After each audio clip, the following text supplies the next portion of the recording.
ध्यान से देखो, सन क्या है 2023 में जो भी साइंस विषय का जो भी VVI क्वेश्चन होता है उसको मैंने लिखा, ठीक है। तो मतलब 5 क्वेश्चन 6 क्वेश्चन मैं आज प्रैक्टिस कराता हूँ। 6 क्वेश्चन पर डे आप लोग का क्या होगा, प्रैक्टिस होगा पर डे। तो आप ध्यान से देखिएगा, तो 3 क्वेश्चन है फिजिक्स का और 3 क्वेश्चन किसका है, केमिस्ट्री का, ठीक है। और फिर नेक्स्ट डे जो वीडियो आएगा उसमें आप लोग को क्या मिलेगा, 3 क्वेश्चन, मतलब नेक्स्ट क्लास में 3 क्वेश्चन रहेगा, फिर फिजिक्स का 3 क्वेश्चन रहेगा, केमिस्ट्री का और बायो का, मैथ का एक साथ क्वेश्चन आएगा। VVI जो भी रहेगा ना वो बायो और मैथ क्या रहेगा, कंबाइन रहेगा, ठीक है। तो ध्यान से ना, मतलब जो अगला क्लास होगा उसमें क्या आपका होगा, मैथ का और दूसरा बायोलॉजी का, क्लियर है ना। इसमें हम लोग देख लेंगे 6 क्वेश्चन किसका, फिजिक्स का और केमिस्ट्री का, क्लियर हो गया, कोई दिक्कत ना। चलिए पहला क्वेश्चन क्या है, ध्यान से देखो, श्रेणी क्रम का व्यंजक प्राप्त करें। और एक दिन क्लास में हम आप लोग को मतलब ये सब पहले पढ़ा चुका हूँ, ठीक है ना, कि समांतर क्रम क्या होता है, श्रेणी क्रम क्या होता है, वगैरह वगैरह, जितना भी क्वेश्चन है लगभग पढ़ाया गया है, सिर्फ मैं प्रैक्टिस करवा रहा हूँ, ठीक है, ध्यान समझना। तो पहला क्वेश्चन क्या है, श्रेणी क्रम का व्यंजक प्राप्त करें। दूसरा क्वेश्चन समांतर क्रम का व्यंजक प्राप्त करें। तीसरा क्वेश्चन लिखा हुआ है कि एक विद्युत बल्ब रेटिंग है कितना 220 वोल्ट से 100 वाट, तो इसके फिलामेंट का प्रतिरोध होगा, प्रतिरोध जानते हैं ना, प्रतिरोध को किससे सूचित किया जाता है, किससे, आर से। बोल नहीं सकता है, एक खाली बैठा रहता है मतलब बकला तब पर सबके विनाश होता है, क्लियर है, समझ में आ गया ना। तो कि प्रतिरोध किससे सूचित करेंगे, आर से। अगला क्वेश्चन केमिस्ट्री में जब आप जाइएगा तो क्या है, समावयवता क्या है, पेंटेन का सभी समावयव को लिखें, क्लियर है। अगला क्वेश्चन है केमिस्ट्री का समजातीय श्रेणी से आप क्या समझते हैं, क्लियर है। और अगला क्वेश्चन आपका है निम्नलिखित का IUPAC नाम लिखें। ये 5 गो का IUPAC नाम है, क्लियर है, इन 5 का क्या करना है, IUPAC नाम लिखना है। तो ध्यान से देखिए, पहले हम आपको ई क्वेश्चन बता देते हैं क्योंकि फिर मिटाना पड़ेगा ना, कोई दिक्कत ना, 5 क्वेश्चन याद हो गया, किसी को दिक्कत है ना। चलिए समझिएगा, जैसे आपका पहला क्वेश्चन है, क्वेश्चन देख लिया, याद हो गया ना, कौन कौन क्वेश्चन है, मिटा दें, हाँ चलिए मिटाते हैं। और छठा नंबर से क्वेश्चन को हम लोग क्या करते हैं, हल करते हैं, नीचे से हल करते हुए ऊपर चले आते हैं, ठीक है। ध्यान से देखिएगा,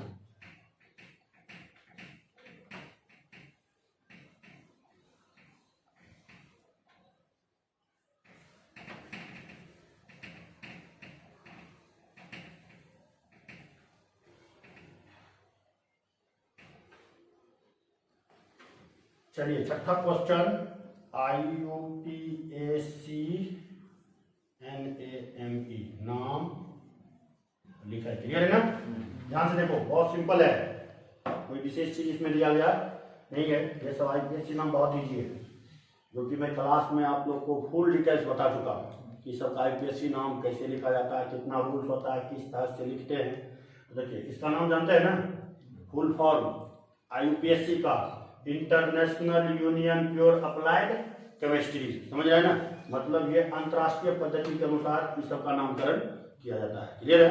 चलिए आगे हम लोग अब देखते हैं यहाँ कि पहला क्या है, CH3 बॉन्ड C, उस पर साइड चेन में 2 है CH3, उसके बाद बॉन्ड CH2 बॉन्ड OH, है ना। तो OH कौन ग्रुप, एल्कोहल ग्रुप। तो मैं आप लोग को पहले बता दिया था कि सबसे पहले क्या करना है, मेन चेन को लेना है, किसको लेना है, मेन चेन। तो भाई मेन चेन कौन होता है, ये सीधी वाला मेन चेन होता है, क्लियर है ना। और देखिए इसमें कौन सा ग्रुप लटका हुआ है, एल्काइल ग्रुप ना है जी। तो सबसे पहले गिनती किधर से करते हैं, जिधर से फंक्शनल ग्रुप नजदीक हो, तो इधर से गिनती कीजिए, 1 2 पर क्या है, 2 है। तो ध्यान दीजिएगा, IUPAC नाम लिखने के क्रम में कहीं पर कटकुट नहीं होना चाहिए, अगर वहां कटकुट होगा तो आपको नंबर नहीं मिलेगा। और कोशिश रहे इंग्लिश में ही उसका नाम लिखा जाए, हिंदी में लिखिएगा तो आपको नंबर देगा नहीं, क्योंकि हिंदी लैंग्वेज जल्दी लिखने में बनता नहीं, ये उठपटांग टाइप में हो जाता है, समझ रहे हैं। चलिए ध्यान से देखिए, तो क्या है 1 2 3, टोटल कार्बन कितना है 3, लटका कितना ऊपर है 1 2 पर क्या है वो 2 गो। तो यहाँ हम क्या लिखेंगे, पहला का आंसर देख लीजिए 2 लिख लिए क्या,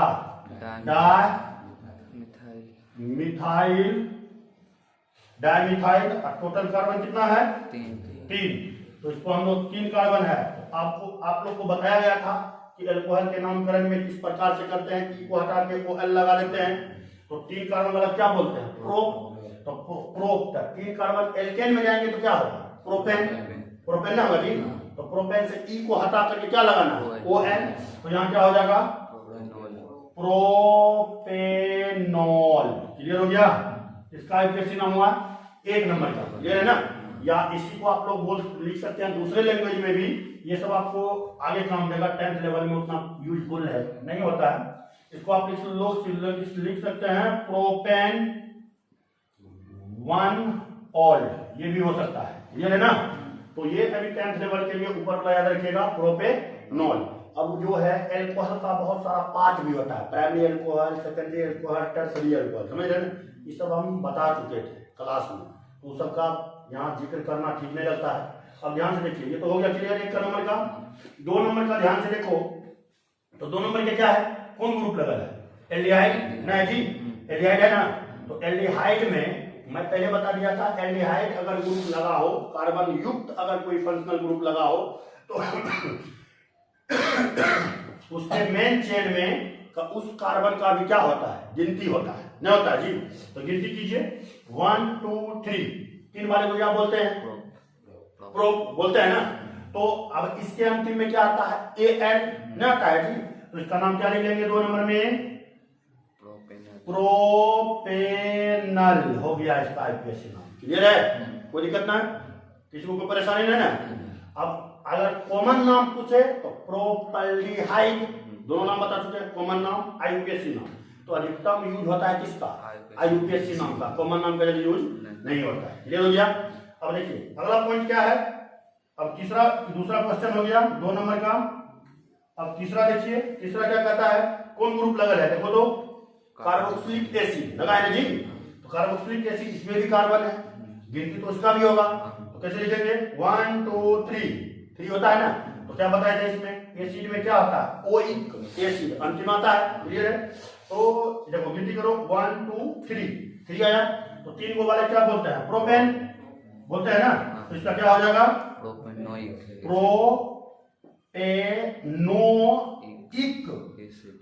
एसिड। क्लियर है, कोई दिक्कत ना। अब इधर देखिए, ये कौन ग्रुप है, Cl है जी। Cl कौन होता है, हैलाइड ग्रुप होता है ना। तो हैलाइड में इसको हम लोग क्या बोलते हैं, क्लोराइड। क्या बोलते हैं, क्लोराइड बोलते हैं ना। तो क्लोराइड में मैं पहले बता दिया था हेलो एल्केन के रूप में इसका आईयूपीएसी नाम, रूल में मैं बता दिया था सब कुछ, अभी मैं इसका नाम लिख देता हूँ। क्लियर है। तो देखिए इसको कैसे लिखेंगे, 1 2 पढ़ लिए तो क्या हो जाएगा, इसका क्या नंबर है, चौथा ना। तो चौथा नंबर में देखिए 1 2, तो यहाँ क्या लिखेंगे 2 डार लिख देंगे ना, कौन चीज, मिथाइल और Cl है। तो Cl मतलब क्या बोलते हैं, क्लोरो। तो यहाँ हम लोग क्या लिखेंगे, क्लोरो। और क्या वो कार्बन है 1 2 3, तो 3 को वाले क्या बोलते हैं, प्रोपेन, क्लोरो, प्रोपेन। क्लियर है ना। ये हो गया आपका आईयूपीएसी नाम किसका, चौथा नंबर का। क्लियर है। और 5वां नंबर में देखिए ईथर ग्रुप है ना जी। ओ क्या होता है, ईथर। तो ईथर में मैंने क्या बोला था, किसी जिधर देखो कार्बन अधिक है वो तो मेन चेन में आ जाता है ना। तो एल्कोक्सी एल्केन के रूप में मैं रूल लिखा दिया था, इसलिए मैं इसका सिर्फ क्या कर रहा हूँ, नामकरण कर रहा हूँ। तो ध्यान से देखिए इसका कैसे लिखेंगे नाम, किसी एक को मेन चेन मान लो, इसको मान लो या इसको मान लो, किसी एक को मान लीजिए। तो ध्यान से देखिएगा, इसको हम लोग मिटा देते हैं, ठीक है ना। देखिए तो दूसरा क्या होगा, एल्कोक्सी, देखिए एल्कोक्सी एल्केन। तो इसी एक को ले लीजिए। तो 5वां नंबर का जो आपका आईयूपीएसी नाम होगा वो क्या होगा, मिथॉक्सी। क्या होगा, मिथॉक्सी। इसको क्या बोलते हैं, मीथेन। तो यहां हम लोग क्या लिखेंगे, मीथेन। हो गया आपका आईयूपीएसी नाम। 5 का आईयूपीएसी नाम समझ में आ गया, कोई परेशानी ना, कोई दिक्कत। चलिए अगला क्वेश्चन आपका था नीचे में, ये क्वेश्चन नंबर कितना था, 6। ये कितना था? 6। अब हम लोग चलेंगे किसमें? क्वेश्चन नंबर 5 में। तो 5 को थोड़ा समझ लेते हैं, इसको मिला जाए। चलिए ध्यान से समझिएगा।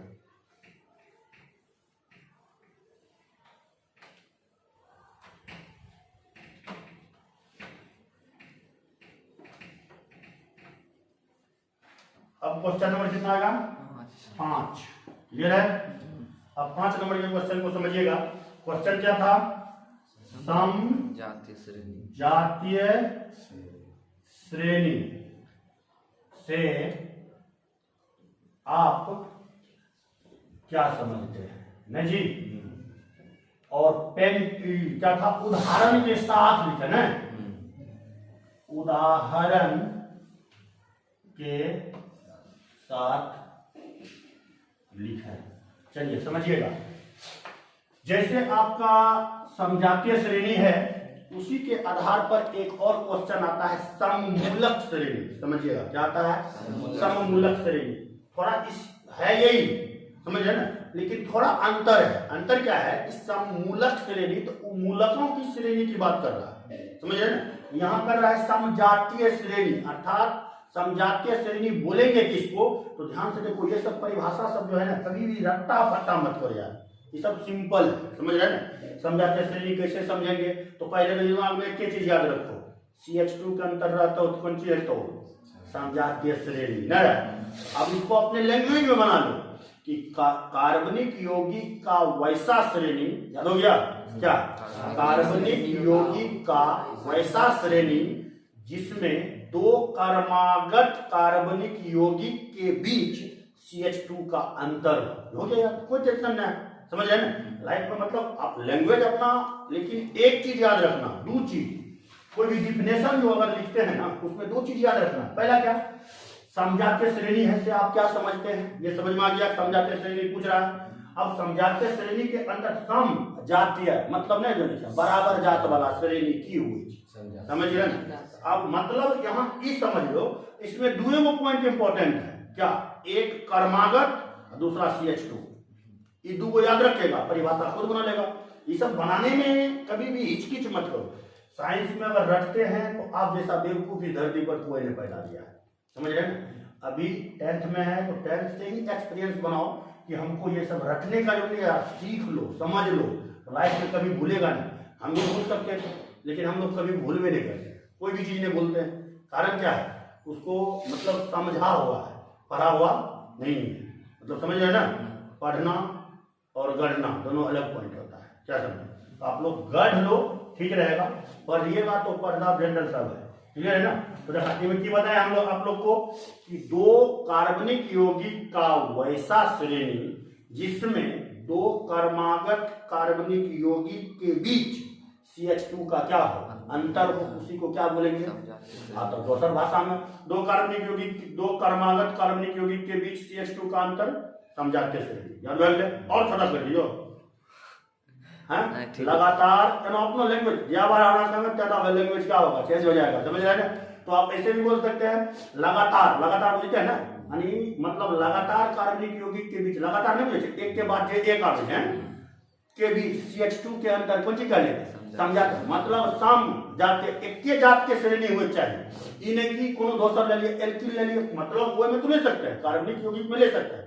अगर आप फंक्शनल ग्रुप को अगर डिफरेंस कर दीजिएगा, सममूलक श्रेणी को अलग कर दीजिएगा, तो वहां पर आपको थोड़ा सा परेशानी का सामना करना पड़ सकता है, क्लियर है। तो लेकिन उतना हम लोग को परेशानी है न होगा, जो क्वेश्चन है उसको लेकर चलेंगे। तो जरूरी ना है, कभी दिमाग में याद रखना, कभी जरूरी ऐसा तो मैं भी कर सकता हूँ, आपका आंसर लिख दूंगा, नोट फोटो कुछ होता है उससे छाप देंगे, लेकिन फायदा क्या है?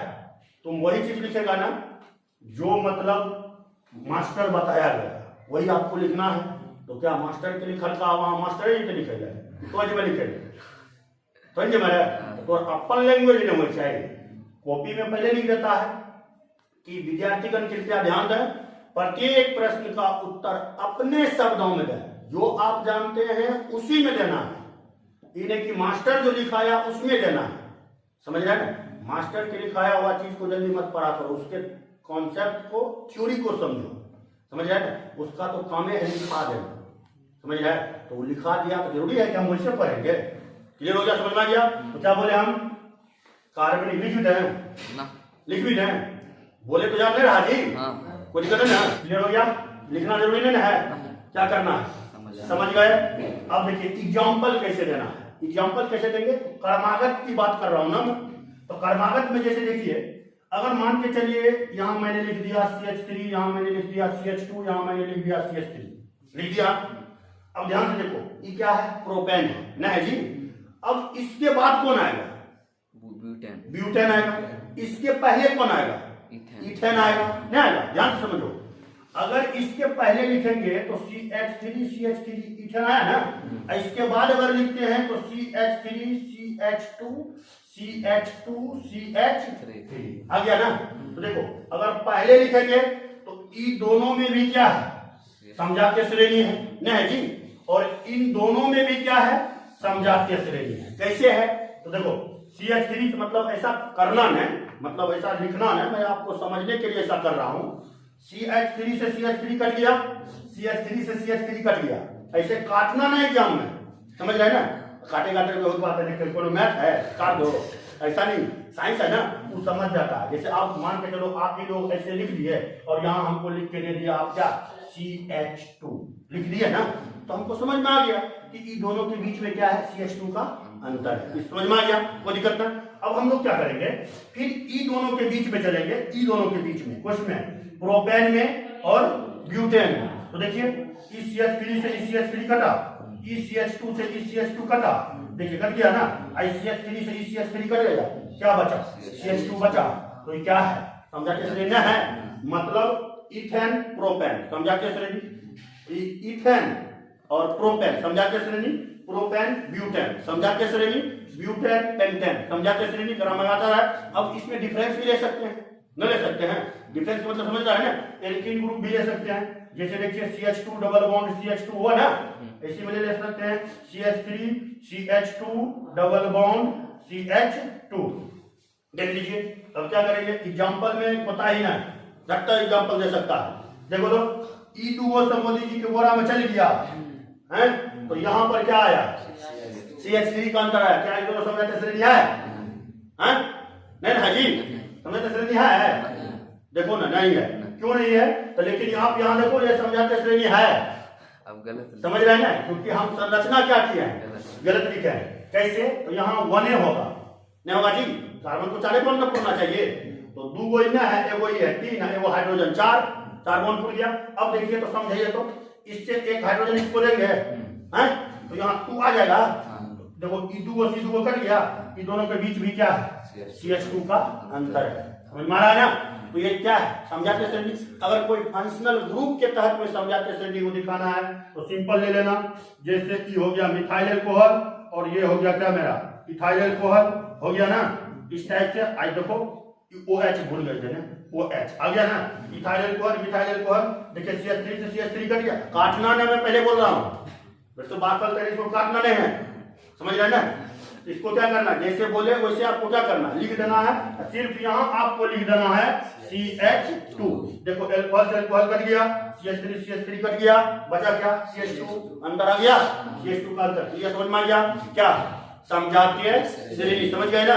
जैसे देखो, अब एक मैं ये तो समझाने के लिए आपको बता दिया, एक बेटर रूप से बताता हूँ जो कि आपको एग्जाम्पल में देना है। कैसे देना है देखो। जैसे मान के चलिए हम ले लेते हैं CH3OCH3, लिए ना, ले लिए। फिर यहां हम क्या लेते हैं? CH3CH2OCH3, लिए ना। अब देखिए इन दोनों को देख लीजिए, इन दोनों में क्या है?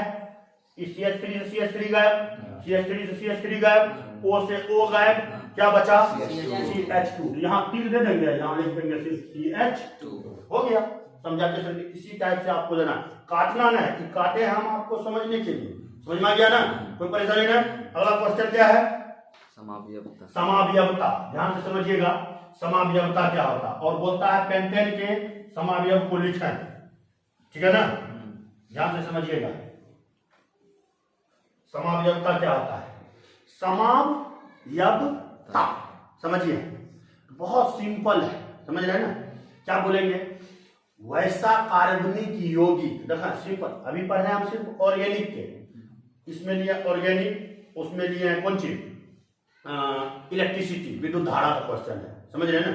तो दोनों का दूसरा चैप्टर, एकरो चौथा ओकरो चौथा, नहीं रे इसका 3-4 दिन क्लास चलेगा। चौथा चैप्टर का विद्युत धारा का और किसका कार्बनिक यौगिक का 3-4 दिन क्लास चलेगा, उससे ज्यादा नहीं चलेगा। ये पूरे कंप्लीट हो जाए, चैप्टर बाय चैप्टर आपको वीवीआई क्वेश्चन में करते हुए निकल जाऊंगा, क्लियर है ना। और याद रखना, ये गारंटी तो नहीं दूंगा कि यही पूछेगा, इसका मैं कोई गारंटी नहीं देता हूं भाई, लेकिन मेरा अनुभव जो कहता है उसके अनुसार मैंने बताया कि आज तक मेरा अनुभव गलत नहीं हुआ है, तो उम्मीद करते हैं कि इस बार भी गलत ना हो। गारंटी मैंने देता हूँ 100% की, उठा लगवा लो, नया विद्यार्थी है अमेजॉन पर लगा देगा, नहीं मिलेगा एक को की होगा, तो जो मैं पढ़ाया हूँ वो भी व्यर्थ चल जाएगा, समझ रहे हैं ना। इसलिए मैं आपको समझाया कि इस टाइप का क्वेश्चन पूछ सकता है। समझाते श्रेणी ने पूछ के समूलक श्रेणी क्या है, क्रियाशील समूह क्या है, ये भी पूछ सकता है। तो वहां मैं आप लोग को समझा रहा हूं कि ये सब क्वेश्चन आप देखना ज्यादा चेलेबल होता है, क्लियर है ना। चलिए अब यहाँ देखिए क्लियर हो गया। अगला क्वेश्चन आपका चौथा नंबर का क्या कहता है, ध्यान से देखिएगा। क्वेश्चन नंबर 4 क्या, समावयवता क्या है, पेंटेन, हिंदी में आता है लेकिन इंग्लिश में समझो। पेंटेन के सभी समावयव को लिखें। अब देखो हम बता दिए कि अब हम तुमको बोल देंगे कि अंगूठा लगा लो, ऐसे करेगा, लेकिन वहां पेंटेन ने पूछ के ब्यूटेन पूछ लिया, ब्यूटेन ने पूछ के हेक्सेन पूछ लिया, तब वहां क्या करेंगे, हेक्सीन पूछ लिया, हेक्साइन पूछ लिया, पेंटाइन पूछ लिया, तो वहां क्या कहेगा, अरे मास्टर तो ये बताया था, नहीं पूछा, अब जाते हैं। अब क्या करेगा तू, फायदा है उसको समझो। एग्जाम नजदीक है, इसका ये मतलब नहीं है कि मास्टर जो बोलेगा वही आएगा। हम ही जब तक क्वेश्चन बनाने हैं रे, हम कैसे बोल देंगे, समझ रहे ना। इसको समझो कि कैसे होता है, लेकिन ये तो कन्फर्म मिलेगा कि समावयवता क्या है। चेंज करेगा तो चेंज करेगा, इधर तो नहीं कर सकता है ना, ये है समझा क्या। देखो क्या लिखेंगे, कार्बनिक यौगिक, वैसा कार्बनिक यौगिक जिसका अणुसूत्र समान हो। देखो पहले ठेठी भाषा में समझिए, एगो चीज याद रखिए, अणुसूत्र समान, संरचनात्मक संरचना अलग होने के कारण भौतिक और रासायनिक गुण भी है, इसको समावयवी कहते हैं। और इस घटना को हम लोग क्या बोलते हैं, समावयवता। कोई दिक्कत है ना, की समझना, अणुसूत्र समान, संरचना के आधार पर भौतिक और रासायनिक गुण अलग, कौन चीज, समावयव, और घटना कौन चीज, समावयवता। क्लियर, याद रख लो। अब यहाँ लैंग्वेज में बनेगा, क्या बनेगा, लिखेंगे वैसा कार्बनिक यौगिक जिसका आणविक सूत्र समान हो और उस यौगिक के संरचना के आधार पर उसका भौतिक और रासायनिक गुण क्या हो, भिन्न हो, उसे समावयव कहते हैं। और यह घटना समावयवता कहलाते हैं। अगर समावयव पूछल के तो वहां परिभाषा छोड़ देखे, अगर समावयवता पूछल के तो वो आगू बढ़ा देखे कि यह घटना क्या कहलाता है, समावयवता कहलाता है। क्लियर है। अब यहाँ ई सोचो, यहाँ पूछ क्या रहा है कि समावयव क्या है, मतलब समावयवता क्या है, पेंटेन। यहाँ परिभाषा समझ में आ गया। सिर्फ दो ही चीज याद रखना है, कौन चीज, अणुसूत्र समान, संरचना के आधार पर भौतिक और रासायनिक गुण अलग। आत्मा संरचना भूलियो जे मैंने तो भूलियो ना करिए, दू याद रख में दे, कौन चीज, अणुसूत्र समान और भौतिक एवं रासायनिक गुण कौन चीज अलग, कौन चीज, समावयवता। क्लियर, समझ में आ गया, याद हो गया, कोई दिक्कत। अब चलिए हैं, चल ध्यान देखो। अब इसमें हम लोग क्या करेंगे, तो इसका डेफिनेशन कैसे लिखेंगे, तो डेफिनेशन तो बोल दिए। अब कहता है पेंटेन के समावयव लिखा है, पेंटेन के समावयव क्या बोलते हैं, तो देखा तीन से नीचे जाए कोई समावयवता नहीं घटे। ठीक है, मैं शुरू में क्लास में बता देंगे कि कौन कौन कार्बनिक यौगिक में कितना समावयव होगा, इस क्लास में मैं पूरा जिक्र कर चुका हूँ, समझ रहे ना।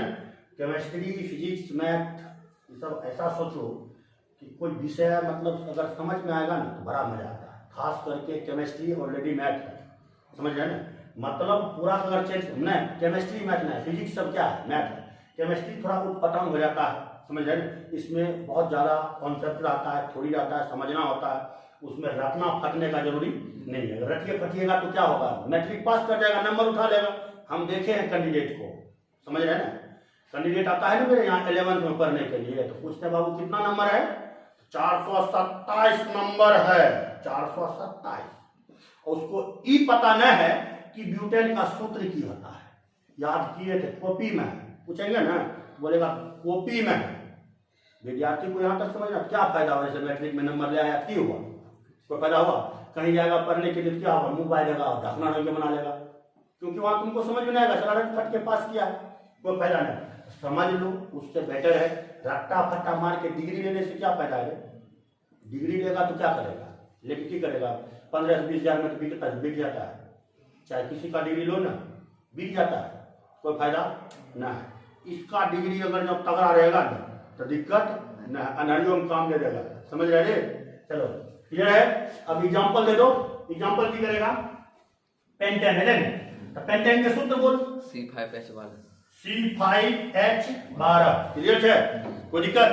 तो देखा था एकरा क्या मतलब लिख सके छी, जे संरचना कर बनते बना के हुआ है कौन चीज समावयव, एगो हुए चले नॉर्मल, एकर कोची होय छै 3 गो होय छै, जेना लिखे छै ओना लिख दिया, एनो नहीं लिखे तो जे मना होय तो ओना लिख दिया, मतलब हमें देखे नॉर्मल नहीं लिखे छै, हमें थोड़ा समझे के लिए कोनो कह रहल छियै ना, ध्यान से देखें। तो जेना की चले C5 चले की करना, एगो लिखमा CH3 CH2 क्या हुआ जी 3 4, एगो हो गया कट्टा 5, इसको क्या बोलते हैं, नॉर्मल पेंटेन, क्या बोलेंगे, नॉर्मल पेंटेन, क्लियर है ना, कोई दिक्कत नहीं। अब देखिए इसी को हम बदल सकते हैं, नहीं बदल सकते हैं, कैसे बदल सकते हैं, किसी एक को किधर लटका देंगे तो ऐसे भी लिख सकते हैं, CH3 CH2 CH3 इधर क्या ले लेंगे CH3, हो गया ना। इसको क्या बोलते हैं, आइसो, क्या बोलते हैं, आइसो पेंटेन, ध्यान से समझिएगा, क्या बोलते हैं, आइसो पेंटेन, पेंटेन है ना जी, हाँ पेंटेन, क्लियर है। उसके बाद क्या होता है, नाम लिख देना, समझ रहे ना, अगर नंबर बेटर चाहिए तो आपको नाम क्या करना है, दर्शाना है। कभी कतार आप लोग देखे होंगे उपाय मिस होता है, अभी जो वर्तमान में आप लोग देख रहे हैं ना कि इतना बेरोजगारी है, तो इसमें बेरोजगारी में सरकार का 100% गलती है, समझ रहे हैं ना, क्योंकि वो रिजल्ट दे देता है ना इतना, अब 16 लाख विद्यार्थी एग्जाम दिया, उसमें 15 लाख विद्यार्थी पास हो गया, 2 साल बाद वो है सरकार के कपार पर नाचने लगेगा कि हम बेरोजगार, हमको रोजगार दो। अरे यार भैंस चारा गाय चारा सब पास हो जाता है, तो क्या फायदा है, सही से चेक नहीं करने के कारण तो रोजगार बेरोजगारी तो बढ़वे करेगा ना जी। अरे फाइल करो ना, जो सही इसमें लिखता है उसको फाइल करो, फाइल करने के बाद क्या होगा, बच्चा लोग मेहनत करेगा, कोई भी कंपटीशन में बैठेगा तो एकदम में ठोक के आएगा, समझ रहे ना, वही होता है रीजन। मैट्रिक इंटर रट फट उठ के पास करवा देता है, गलती लिखा हो दे दो नंबर पास करा दो, तो फायदा क्या है उससे, हानि छोड़ के लाभ है नहीं है। 2 साल बाद वही की करेगा, मैं बेरोजगार हूँ, समझ रहे हैं ना चलिए ध्यान से समझिए, क्लियर है। अगला पॉइंट बचना है, अब इसका क्या करना है, CH3 इधर क्या हो जाएगा CH3, नीचे भी लिख देंगे CH3, इसको क्या बोलते हैं, नियोपेंटेन, क्या बोलेंगे, नियोपेंटेन, न्यू न नियो इधर हो गया, ये हो गया हमारा समावयवता क्या है, पेंटेन के सभी समावयव को लिखा, तीनों समावयव मैंने क्या किया लिख दिया। ऐसे भी पूछ सकता है पेंटेन के कितने समावयव होते हैं, तो याद नहीं समझा, 3 को रखना ना है, निकालना है, जितना संरचना बना सकते हैं उतना उसका समावयव होगा, क्लियर हो गया, कोई दिक्कत ना, कोई परेशानी। चलिए अब क्वेश्चन कौन होगा, तीसरा क्वेश्चन क्या है, ध्यान से, फिजिक्स में केमिस्ट्री का हो गया ना, केमिस्ट्री के 2 क्वेश्चन बता दिए, अब क्या होगा फिजिक्स का क्वेश्चन नंबर कितना 3। देखिए क्या कहता है, एक विद्युत बल्ब पर रेटिंग है 220 वोल्ट और 100 वाट, 220 वोल्ट से 100 वाट, तो कहता है इसके फिलामेंट का क्या करना है, प्रतिरोध निकालना है, क्लियर है ना। प्रतिरोध को किससे सूचित करते हैं, आर से, किससे सूचित करते हैं, आर से, तो ध्यान देना, तो यहां पर ये क्या है 220 वोल्ट है, तो वोल्ट किसका मात्रक होता है, विभवांतर का कि प्रतिरोध के, विभवांतर के हुए, ध्यान दिया, तो V बराबर कितना हो गया 220 वोल्ट, और ध्यान से देखिए कि 100 वाट तो पावर है ना जी, तो P बराबर क्या हुआ 100 वाट, क्लियर हो गया। देखिए आप विद्युत इलेक्ट्रिसिटी में मैंने फार्मूला प्राप्त का हूं, जो उसको ध्यान से देखिएगा, P बराबर क्या होता है VI, क्या होता है VI, और P के बराबर होता है I² आर। क्या होता है? आई स्क्वायर आर। अब देखिए ध्यान से समझिएगा, ये दोनों फार्मूला किसके बराबर होता है? पी के बराबर होता है, कोई दिक्कत ना। अब ध्यान से समझो, बहुत सिंपल है। पी बराबर भी आई, आई स्क्वायर आर। तो यहाँ पी हमको दिया है, भी दिया है, आई निकाल लेंगे। क्लियर है जी? तो क्या करेंगे? तो पी बराबर कितना है? 100 वाट ना है जी, 100 बराबर भी का वैल्यू 220 ना है जी, 220 गुना पंची आई हो गया ना। तो आई बराबर क्या होगा? 100 बट्टा 220 काट दीजिए, 5 दूनी 10, 11 दूनी 22। तो आई इक्वल कितना आया? 5/11। तो आई के एसआई मात्रक विद्युत धारा क्या होता है? एम्पियर। तो इतना एम्पियर ना जी, एम्पियर विद्युत धारा निकल गया। क्लियर है ना? अब देखिए, अब विद्युत धारा को मापते किससे हैं? एमीटर से। की तो सब ऑब्जेक्टिव हो याद नहीं रहता रे। चलो ध्यान से देखो, तो ये हो गया आई बराबर 5/11 एम्पियर आ गया ना।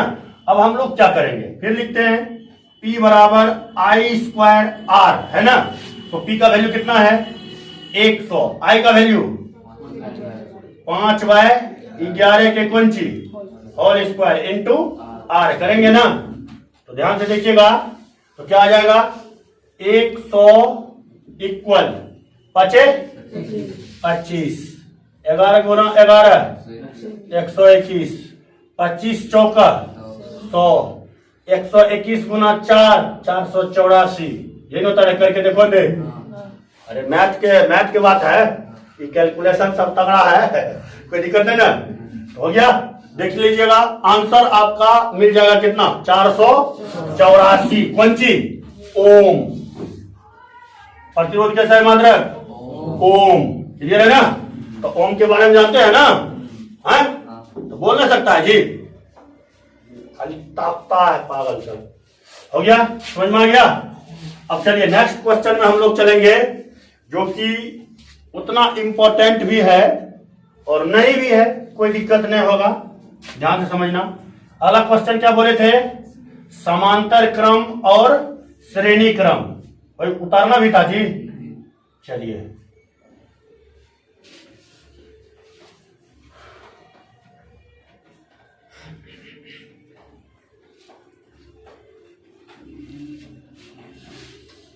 तीन नंबर हो गया। अब हम लोग किस में आएंगे? 2 नंबर में।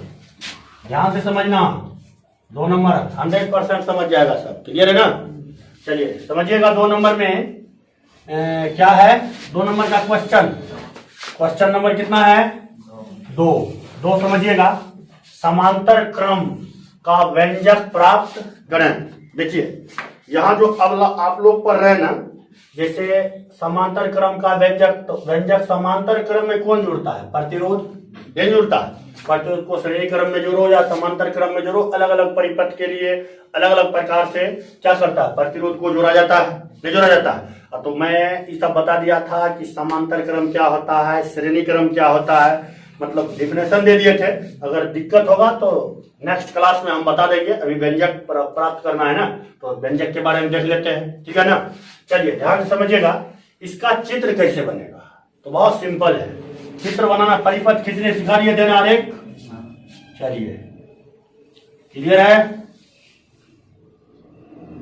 हो गया ना?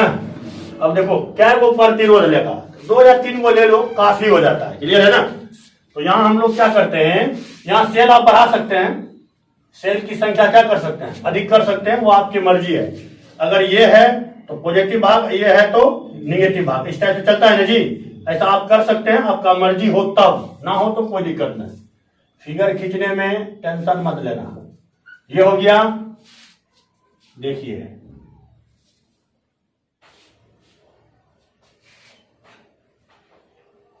ये हो गया ना, समझ में आ गया?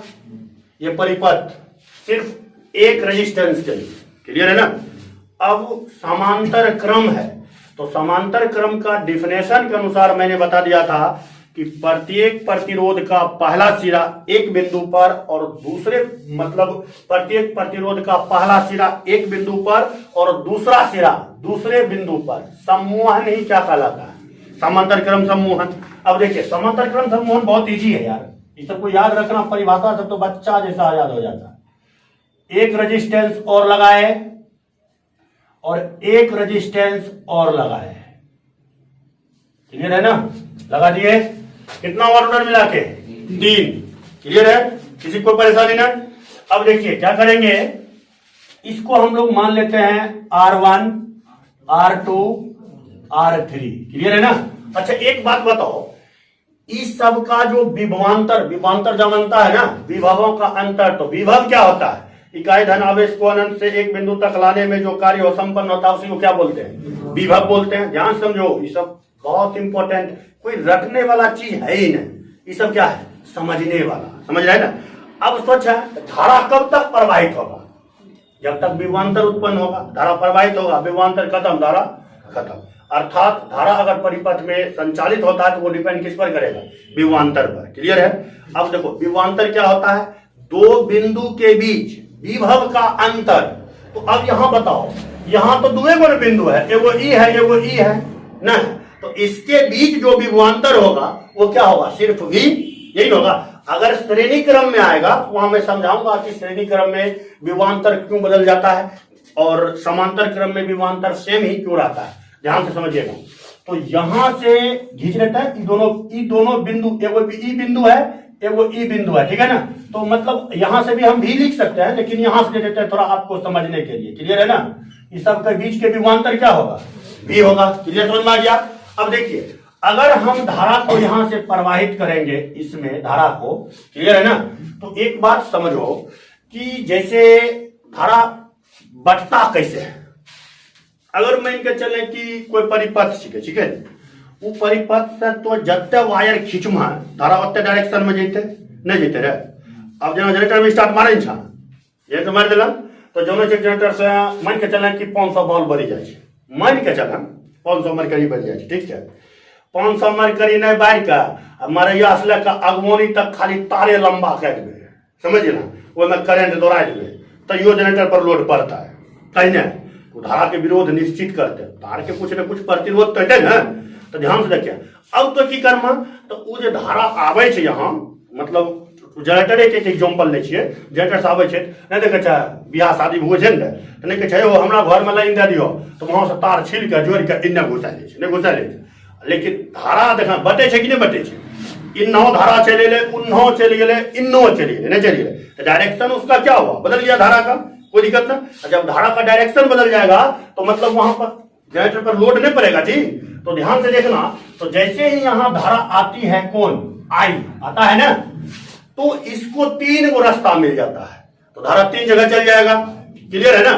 तो 3 जगह कैसे जाएगा? तो इसमें धारा प्रवाहित होगा I1, इसमें हो जाएगा I2, इसमें क्या हो जाएगा I3, 3 भाग में बन गया धारा, किसी को कोई परेशानी ना, समझ में आ रहा है ना? अब देखा हो कि अब मान के चला कल के कि 3 भाग में ई धारा बैठ गए 3 भाग में, जही ना कुछ ई रेजिस्टेंस से पार हेले न, तेरा पता चलले कि हो बढ़िया आगू जाके के रास्ता छे, तो तीनों फेर की भए गेले, मिल गेले, तो यहाँ आके फेर कोई चीज निकली जीते, आइए निकली जीते रे, नहीं निकलते।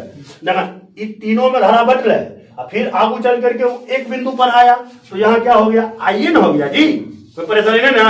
हाँ, तो इधरों भी धारा कौन आएगा? आइए आएगा। अर्थात यही डिफरेंस होता है श्रेणी क्रम में और समांतर क्रम में। मुख्य डिफरेंस कि श्रेणी क्रम में धारा की जो होती धारा बटता न है, उसमें एक समान रूप से धारा प्रवाहित होता है, लेकिन उसके बीच का विभवांतर क्या हो जाता है? अलग अलग हो जाता है। समझ रहे हैं? क्योंकि बिंदु अलग अलग होता है, वो समझाएंगे हम श्रेणी क्रम में, अभी समांतर क्रम को हम समझ लेते हैं। क्लियर है? अब इसका ये तो फिगर मैंने बना लिया, ये क्या है? एक परिपथ के लिए है, एक इसके साथ छोटा परिपथ भी बना लेंगे। छोटा परिपथ कैसे बनाएंगे? सिंपल है, ऐसे करके खींचे, ऐसे करके खींच लिए, यहां से ले लिए, यहां खींच देंगे और ऐसे करके आएंगे, यहां एक रेजिस्टेंस लगा लेंगे और ये रेजिस्टेंस का जो प्रतिरोध है उसको मान लेंगे आरपी। क्या मान लेंगे? आरपी। और इसके बीच का भी विभवांतर क्या होगा? वी होगा, और इससे प्रवाहित धारा भी क्या होगा? आईए होगा। क्लियर हो गया। ये छोटे परिपथ के लिए इसके साथ में एगो एकरो बनाना की छे जरूरी छे, समझ गए ना, कोई दिक्कत है। अब की करना कुछ ना मान लेना है, क्या मानना है, तो मानना क्या है कि माना, लैंग्वेज लिख देता हूं, लिख दूं कि बोल दूं, बोल देंगे तो याद नहीं रहेगा जी, लिखना फिर बोर्ड में जगह कम पड़ जाता है ना, इसीलिए बोल देता हूं। कैसे लिखना है, मान लेना है, माना R1 R2 R3 प्रतिरोध के 3 प्रतिरोधकों को, देखा भाषा समझिए, R1 R2 R3 प्रतिरोध के 3 प्रतिरोधकों को समांतर क्रम में जोड़ा, क्लियर हो गया, जिससे प्रवाहित धारा I है ना, और तीनों प्रतिरोध के बीच का विभवांतर क्या है, V है। क्लियर है, क्लियर भाई ले ना, यहां तक काम फिनिश्ड, क्लियर है। अब इसके बाद क्या आता है, ओम का नियम, लैंग्वेज लिख लीजिएगा, इतना हो जाएगा ना। अब देखिए, अब हम लोग क्या करेंगे, व्यंजक चलेंगे। इतना लैंग्वेज लिखने के बाद आप क्या कर लेना, और लिखना है तो और बना सकता है। आई धारा को प्रवाहित करने पर धारा तीनों परिपथ से I1 I2 I3 में बट जाती है, क्लियर है, बट गया है, क्लियर ना। पुनः दूसरे बिंदु पर धारा I निकलती है, तो इसको आप लैंग्वेज अपना बना सकते हैं। मैं पहले बताया कि आप अपना लैंग्वेज खुद बना सकते हैं, मास्टर के लैंग्वेज पर कभी भी बिलीव नहीं किया करो, समझ रहे हैं ना। अपना सोचो कि मैं कैसे लिख सकता हूं, मैं बेटर से बेटर कैसे लिख सकता हूं। जरूरी ना है कि राजाराम मास्टर जो लिख दिया है उसी को छाप देना है, जरूरी ना है, आप उसमें कितना बेटर कर सकते हैं, जरूरी ये है, क्लियर है ना, कोई दिक्कत ना। आगे चले, चलिए आगे समझिएगा। तो अब हम लोग आ जाते हैं किसमें, एक बार फिगर देख लीजिए सही से, अगर कोई दिक्कत हो तो बोल सकते हैं, कोई दिक्कत नहीं है, आगे चले, चलिए आगे समझिएगा। अब एगो गुरुजी के नाम सुन ले छा, कौन चीज, ओम के कौन चीज, नियम से, क्लियर है ना। गारंटी है कि 100% आपको इस समझ में आ जाएगा, इसका गारंटी मेरा है। समझ में ना आवे तो आप हमको बोल सकते हैं। ओम के नियम की कही, नियत ताप पर किसी चालक से प्रवाहित विद्युत धारा विभवांतर के क्या होते हैं, समानुपाती। वो क्वेश्चन और बोल रही यो VVI है, समझ गए ना, 10वां के लिए क्या है, VVI है। नियत ताप पर किसी चालक से प्रवाहित विद्युत धारा विभवांतर के समानुपाती होते हैं, क्लियर है। तो V बराबर V प्रोपोर्शनल कौन चीज, I विभवांतर के समानुपाती होता है, तो V प्रोपोर्शनल क्या हो जाता है, I होता है ना। तो V बराबर IR न होता है जी, होता है ना। तो I बराबर V बटा R होता है, कोई दिक्कत है ना, समझ में आ गया ना, कि नियत ताप पर किसी चालक से प्रवाहित विद्युत धारा विभवांतर के क्या होते हैं, समानुपाती। विभवांतर के समानुपाती, देखना डिफिनेशन बहुत इजी है, खाली अतनों को ई याद रखना ना, तो ओम के नियम याद रहेंगे। V प्रोपोर्शनल I अगर याद छो तो ओम के नियम याद रहेंगे। तो अगला दिन हम बता देंगे ओम के नियम क्या है और इसका सत्यापन किस प्रकार से किया जाता है, क्लियर है, वो अगले दिन। अभी तो हम ये तत्काल समझ रहे हैं, इसको समझ लेते हैं। तो यहां तक समझ में आ गया ना, ये था ओम का नियम, क्लियर है, कोई दिक्कत ना। अब देखिए ओम के नियम समझ गए ना, तो अब हम क्या लिखेंगे कि प्रतिरोध कौन सी, R1 है, प्रतिरोध R1 से प्रवाहित धारा क्या है, प्रवाहित धारा, मतलब थोड़ा ये छोटा तो नहीं हो गया, अच्छा इधर कर लेता हूं, अच्छा रहेगा। प्रतिरोध R1 से प्रवाहित धारा कौन सी है, I1 है ना, तो प्रवाहित धारा I1, तो I बराबर की होता है V बटा R नहीं होता जी, तो यहां क्या हो जाएगा V बटा R1, नहीं रे R1 है तो R1 है ना, तो यहां हम क्या लिखेंगे V बटा R1, क्लियर हो गया, किसी को दिक्कत। फिर क्या लिखेंगे उसी टाइप से, यहाँ अब ई चिन्ह देंगे तो समझ जाएगा ना, एक के बात है, यहाँ R1 है तो क्या कर देंगे R2, से तो से, प्रवाहित तो प्रवाहित, धारा तो धारा, कौन सी I2। क्लियर है। अब देखिए इसके बराबर भी क्या हो जाएगा, V बटा R2 हो जाएगा ना, कोई दिक्कत। अब देखिए फिर क्या लिखेंगे, यहां वही बात लिखना है, प्रतिरोध R3 से प्रवाहित धारा क्या होगा, I3 इक्वल क्या हो जाएगा, V बाय R3। क्लियर है ना, किसी कोई परेशानी ना, समझ में आ रहा है। हाँ चलिए आगे देखिएगा। अब यहां हम लिख लेते हैं परिपथ से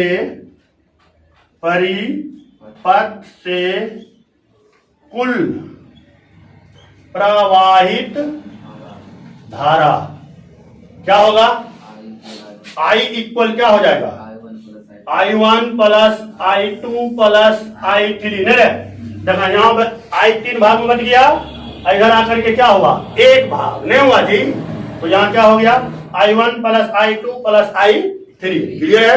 अच्छा ध्यान से देखिएगा, तो I बराबर यहाँ क्या लिखा हुआ है भाई, I1 का मान क्या है, V बटा R1 प्लस कौन सी, V बटा R2 प्लस कौन सी, V बटा R3।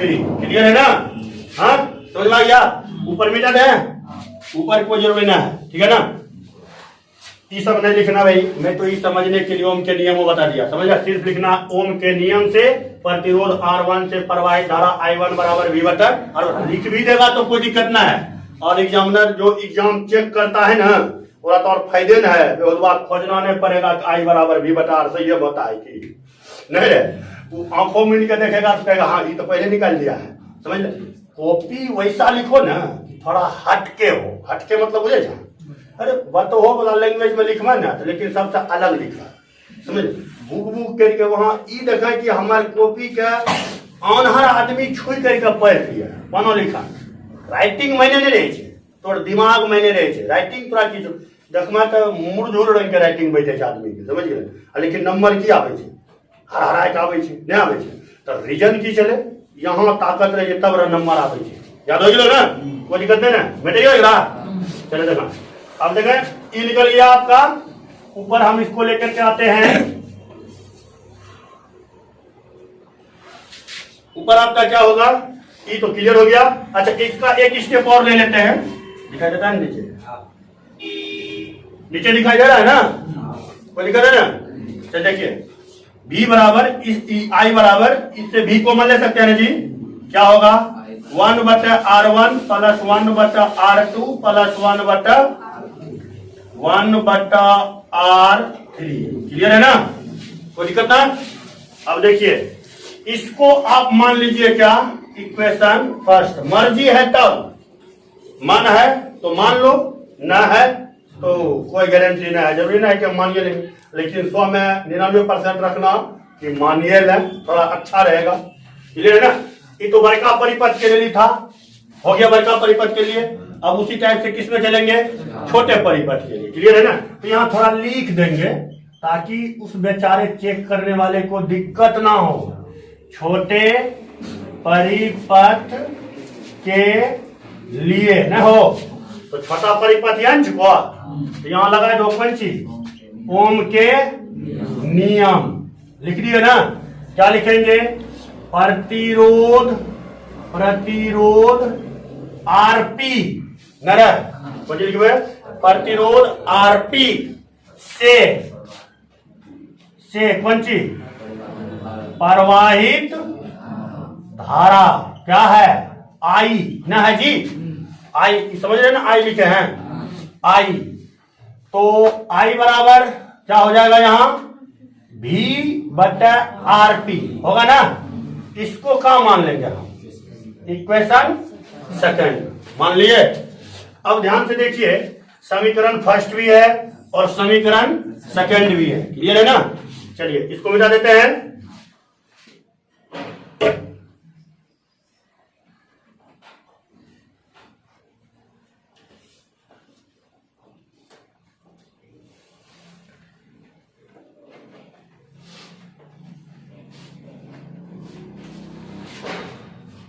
अब देखिएगा ध्यान से, तो यहां हम थोड़ा लैंग्वेज लिख लेंगे। समीकरण 1 और 2 से, समीकरण 1 और 2 से। तो क्या होगा समीकरण 1, आई है कट गया ना, क्या बचा v बटा आर पी बराबर क्या v इंटू 1 बटा R1 प्लस 1 बटा R2 प्लस 1 बटा R3।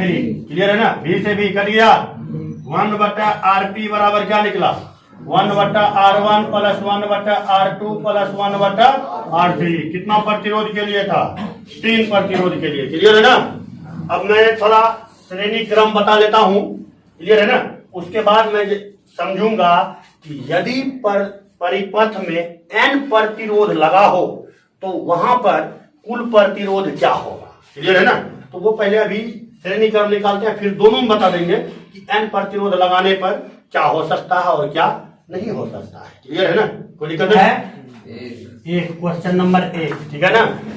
क्वेश्चन नंबर 1 में आप लोग का क्या है, श्रेणी क्रम, श्रेणी क्रम समूहन है जी, समूहन का क्या व्यंजक प्राप्त करें। अरे सिंपल है, समझ रहे ना। जैसे समांतर क्रम किए ना, उसी टाइप से किसको करना है, श्रेणी क्रम। तो थोड़ा देख लो कैसे होगा, इसका फिगर बना लो, ध्यान से देखो। तो श्रेणी क्रम में क्या करेंगे, परिपथ पहले खींच लेंगे। क्लियर है ना। अब कितना प्रतिरोध के निकालना है, 3 प्रतिरोध ना। देखो जितना मैं यहाँ एक ही सेल लगाया, अलग अलग प्रतिरोध के लिए आप अलग अलग सेल भी ले सकते हैं, कोई दिक्कत नहीं होगा। बैटरी जिसको बोलता है जी, नहीं सेलों के समूह बोलते हैं बैटरी, नहीं रे। अच्छा, इसमें क्या वो 3 गो कि 4 गो, 3 गो।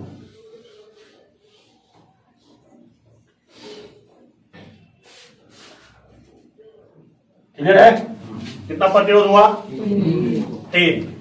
इससे यदि हम आई धारा को भेजेंगे, धारा को भेज दिए तो देखिए ई भी प्रतिरोध है R1 है, ई भी है R2 और ई है R3।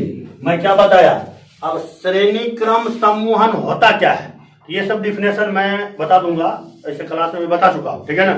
तो समझ लेना, मतलब अगले क्लास में हम आप लोग को सिर्फ डिफिनेशन सिखाएंगे। जितना भी क्वेश्चन रहेगा वो डिफिनेशन की, कैसे हम डिफिनेशन लिख लें।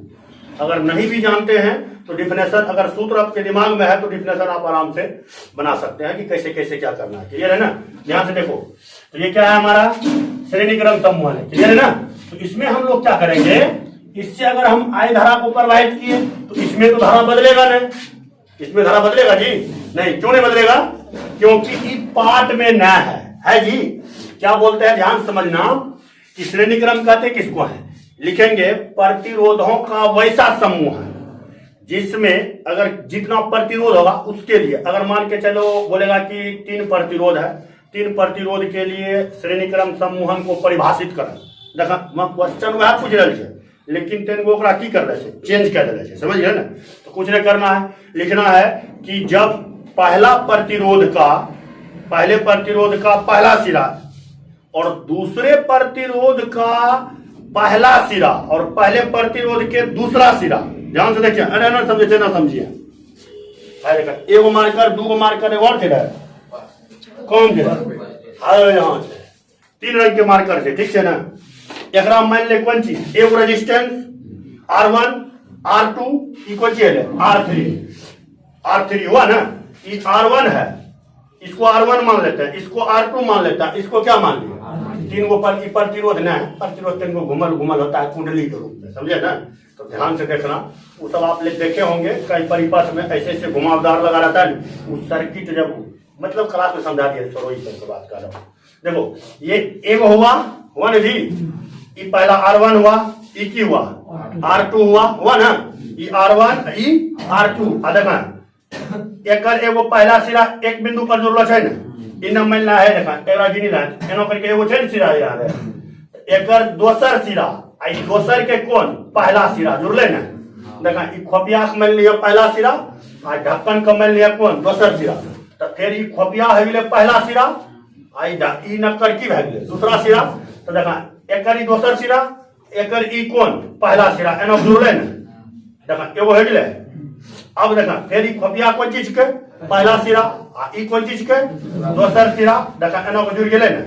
हाँ देखा नजर नहीं लो कि पहले प्रतिरोध का दूसरा सिरा दूसरे प्रतिरोध के पहला सिरा से और दूसरे प्रतिरोध का दूसरा सिरा तीसरे प्रतिरोध के पहला सिरा से सम्मोहन ही क्या कहलाता है श्रेणी क्रम सम्मोहन। भूलेगा कोई है?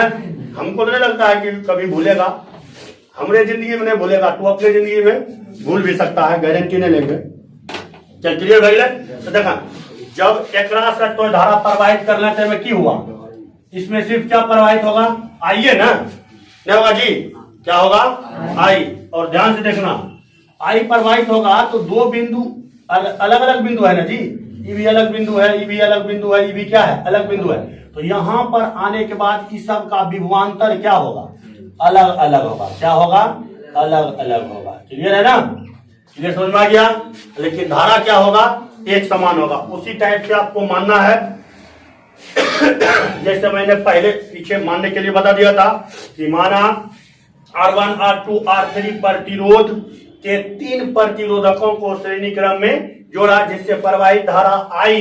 तीनों प्रतिरोध के बीच के विभवांतर V1 V2 V3 के कारण उत्पन्न धारा क्या है I।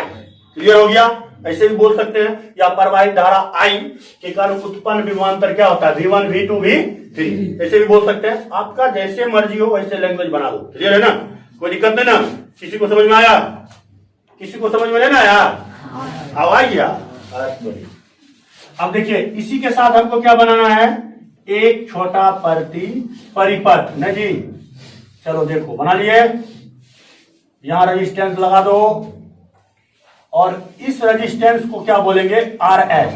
क्या बोलेंगे RS सीरीज रेजिस्टेंस ऐसे भी बोल सकते हैं। क्लियर है ना, सीरीज ऑफ रेजिस्टेंस या मतलब समझ में आ गया ना कि श्रेणी क्रम में सम्मोहन। क्लियर है। अब देखिए इससे भी धारा क्या प्रवाहित करेंगे I और यहाँ विभवांतर क्या होगा भाई एक के है तो VN रहेगा। क्लियर है ना, कोई दिक्कत ना, समझ में आ गया। अब देखिए एक झलक आप लोग देख लिए, कोई दिक्कत है ना। तो चलिए देखिए वही लिखना है ओम के नियम से। क्लियर है ना, कोई दिक्कत है ना, लिख लीजिएगा ओम के नियम से लिख देंगे। अब क्या लिखेंगे प्रतिरोध R1 के बीच का विभवांतर ठीक है ना। तो अब देखिए V बराबर क्या होता है IR नहीं होता है जी।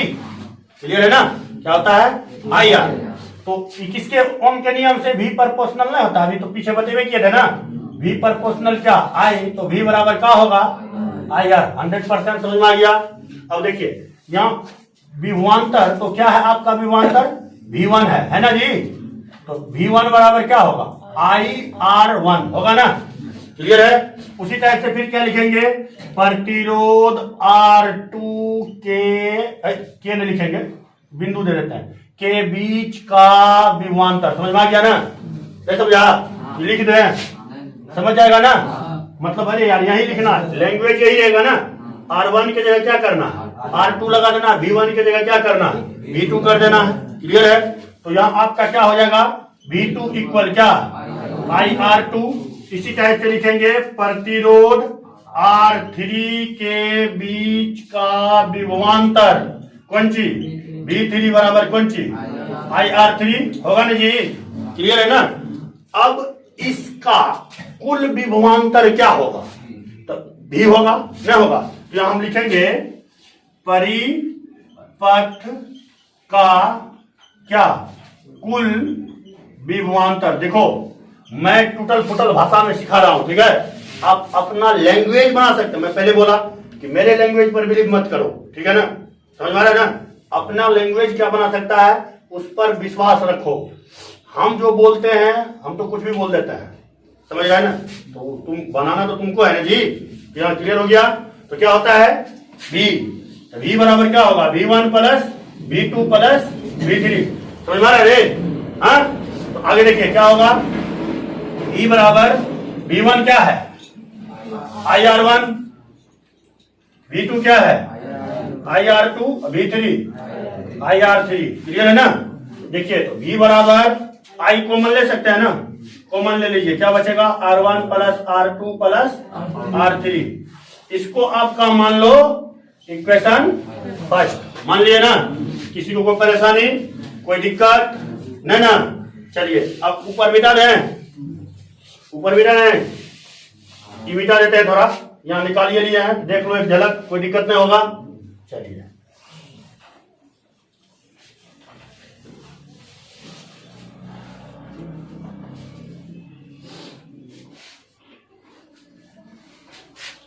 अब किसके लिए चलेंगे, छोटे परिपथ के लिए ना।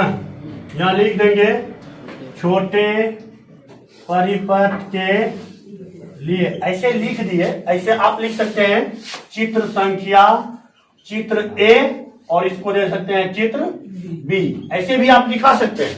मतलब हम आपको समझने के लिए ये लिख रहा हूं, छोटा इतने को बढ़ाना है तो बड़का हो गया, इतने को छोटा ना तो छोटा हो गया। ऐसे अगर नहीं समझ में आता है तो चित्र ए चित्र बी, तो यहाँ पर लिख दिया चित्र बी के अनुसार, थोड़ा और लैंग्वेज अच्छा हो जाएगा, समझ रहे हैं ना। मतलब हम तो आपको समझने के लिए कुछ लिख देते हैं ना, तो लिखा ना। तो आप देखिए क्या लिखेंगे, तो लिखेंगे छोटे परिपथ के लिए क्या, ओम के नियम से क्या होगा, प्रतिरोध, प्रतिरोध क्या RS के बीच का विभवांतर, क्लियर है ना। प्रतिरोध RS के बीच का विभवांतर, तो RS क्या है, यही है ना जी। तो V बराबर क्या होगा IRS, हो गया ना, V बराबर IRS। तो देखिए अब यहां क्या लिखेंगे, तो इसको मान लेंगे क्या इक्वेशन सेकंड। समीकरण 1 यहाँ है, समीकरण 2 यहाँ हो गया, तो यहां हम क्या चलेंगे समीकरण 1 और 2 से, क्लियर है ना। समीकरण 1 और 2 से, समीकरण 1 यही है ना, अब 2 ये है, तो V से V कट गया, क्या बचा IRS इक्वल क्या I into R1 plus R2 plus R3, I से I कट गया, RS बराबर क्या निकला R1 plus R2 plus R3, clear है ना, समझ में आ गया। कोई परेशानी, कोई दिक्कत। अब देखो ध्यान से समझना, अगर इसमें N प्रतिरोध लगा हो, बताए थे कि N वाला चर्चा हम कर देंगे एक बारी, नहीं कर देंगे। अगर N प्रतिरोध लगा हो तो क्या हो जाएगा, तो देखो RS बराबर NR, समझ रहे ना। N मतलब की कहते हैं, दोनों समझिए, कहते कि 5 ओम प्रतिरोध के 10 प्रतिरोधकों को श्रेणी क्रम में जोड़ा गया है, तो कुल प्रतिरोध ज्ञात कर, बोल देंगे 5 ओम प्रतिरोध के क्या वो प्रतिरोधक है, 10 प्रतिरोधकों को, 10 प्रतिरोधकों का कुल प्रतिरोध कितना होगा। तो देखा N यहां कते निकलेंगे 10, R1 के वैल्यू कते, R कते चले 5, तो 10 गुना 5 कते, वह तरीका से श्रेणी क्रम निकल जाता है। कोई दिक्कत ना, N बटा R क्या दमा, कोई दिक्कत ना। और चेंज करना मतलब उसको अगर बदलिएगा तो आप बदल भी सकते हैं। तो स्टाइल यदि श्रेणी क्रम में हो, लैंग्वेज मुंह से बोल देते हैं, अगर श्रेणी क्रम में N प्रतिरोध लगा हो तो RS बराबर क्या होगा NR होगा ना। अब देखिए अगर समांतर क्रम में N प्रतिरोध लगा हो तो 1 बटा RP बराबर क्या हो जाएगा N बटा R होगा ना, कोई कहते ना। अब देखा कौन को गुणा करा तो RP बराबर की है, RP बराबर R बटा N होगा, नहीं होगा जी, कोना कोनी मल्टीप्लाई करेगा रे। अरे ऐसे करो, देखो ध्यान से, RS बराबर निकल गया, इसको मान लेते हैं हम इक्वेशन क्या फर्स्ट। अब ई जो है इसको हल कर लीजिए थोड़ा। N प्रतिरोध किस में लगा हो, समांतर क्रम में, तो N बटा R, क्लियर है। तो क्रॉस मल्टीप्लाई करेंगे तो NRP बराबर R होगा ना। तो अब क्या हो जाएगा, तो RP बराबर R बटा N होगा ना, क्लियर है ना। इसको मान लीजिए क्या समीकरण सेकंड मान लिए। अगर N प्रतिरोध लगा हो किसमें, अब जैसे मान के चलिए कहेगा कि 20 ओम के 4 प्रतिरोध को श्रेणी क्रम में जोड़ा गया है। ठीक है, इस समांतर क्रम में जोड़ा गया है, तो कुल प्रतिरोध कितना होगा? तो 20 में 4 से भाग दे देंगे, जो आएगा वह निकल जाएगा। क्लियर नहीं? ऐसे एग्जाम्पल में अगर देखना है ना तो देख सकता है। देखो कि कितना करेगा, 1/RP बराबर 1/20 प्लस 1/20 प्लस 1/20 प्लस 1/20 करेगा ना, तो 4 को हो गया। तो इसको एलसीएम लेगा तो हो जाएगा 4/20, काटेगा तो 5, 1/5, आरपी निकालेगा तो निकल जाएगा कितना? 5 ओम। नहीं निकला तो यहाँ डायरेक्ट बैठा देंगे। आर कहता है 20 है, एन कहता है 5 है, 4 है, तो 4 पंचे 20, ऐसे नहीं निकल गया। ये हुआ शॉर्ट ट्रिक, समझ रहे हैं ना? ट्रिक नहीं हुआ मतलब ये अपने बना सकते, ट्रिक ट्रिक बता होता नहीं है। ट्रिक से अगर जो पढ़ता है तो 1 नंबर गधा है, समझ रहे हैं ना? ट्रिक बेस समझ लो, ट्रिक अपने बन जाता है। अब देखिए क्या करेंगे, आर इक्वेशन फर्स्ट में सेकंड से भाग दीजिए। क्या लिखेंगे? समीकरण 1 में 2 से भाग देने पर भाग दे दीजिए, तो आर एस बटा आर पी बराबर क्या होगा? एन आर बटा एन, एन ऊपर लेता है, आर से आर कट ले, आर एस बटा आर पी बराबर कितना होगा? N square. याद रखिएगा, समझ रहे हैं ना? बोलेगा जब एन प्रतिरोध को श्रेणी क्रम में जोड़ा जाता है तथा एन उसी एन प्रतिरोध को समांतर क्रम में जोड़ा जाता है, तो श्रेणी क्रम और समांतर क्रम का अनुपात कितना होगा? तो याद रखना एन स्क्वायर होगा। समझना? कहता है एन स्क्वायर, नहीं कुछ तो बटे में एक चेंज है, तो एन स्क्वायर अनुपात 1। समझ रहे ना? आर एस अनुपात आर पी कर बैठता, अगर उल्टा देते तो 1 अनुपात एन स्क्वायर। क्लियर हो गया? समझ गया? अगर एन प्रतिरोध लगा हो तो कोई दिक्कत ना, रपेट में लगा कोई परेशानी ना। चलिए हो गया आज यहीं तक।